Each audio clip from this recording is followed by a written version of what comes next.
নারীদের সাফ অনূর্ধ্ব-20 চ্যাম্পিয়নশিপে বাংলাদেশ নেপাল ম্যাচে ফুটবল নয়, যেন চলছিল যুদ্ধ। বসুন্ধরা কিংস অ্যারেনায় সেই রোববারের ম্যাচে উত্তেজনার পারদ চড়তে চড়তে একসময় রূপ নেয় বিশৃঙ্খলায়। খেলার মাঝে আচমকা বাংলাদেশের সাগরিকা ও নেপালের সিমরান জড়িয়ে পড়েন হাতাহাতিতে, চোলাচুলিতে। এই ঘটনায় দুজনকেই সরাসরি লাল কার্ড দেখে মাঠ ছাড়তে বলেন রেফারি।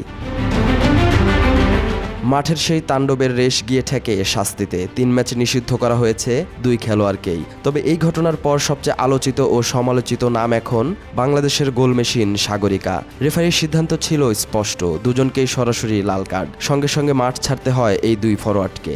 ম্যাচ শেষে কমিশনারদের তদন্তে সাগরিকা ও সিমরানকে 3 ম্যাচ নিষিদ্ধ করা হয়, সঙ্গে $500 করে জরিমানা। নিষেধাজ্ঞার পরের ম্যাচেই সাগরিকাকে দেখা যায় এক কোণে মন খারাপ করে বসে থাকতে, যখন তার সতীর্থরা ওয়ার্ম আপে ব্যস্ত। প্রথম 2 ম্যাচে 4 গোল করা এই ফরোয়ার্ড জানালেন শেষ ম্যাচেই ফিরবেন মাঠে। গত আসরের সেরা খেলোয়াড় সাগরিকা এবারও দুর্দান্ত ফর্মে। প্রথম ম্যাচেই শ্রীলঙ্কার বিপক্ষে হ্যাটট্রিক, নেপালের বিপক্ষে করেছেন আরও একটি গোল।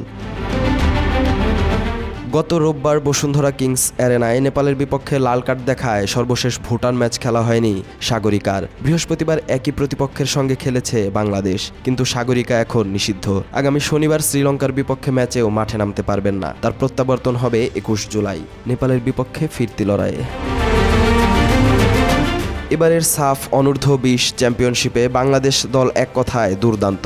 শ্রীলঙ্কাকে 9-1 গোলে বিধ্বস্ত করে যাত্রা শুরু করে মেয়েরা। এরপর আসে নেপালের বিপক্ষে 3-2 গোলের জয়, আর ভুটানকে 2 ম্যাচে হারায় যথাক্রমে 4-1 ও 3-0 ব্যবধানে।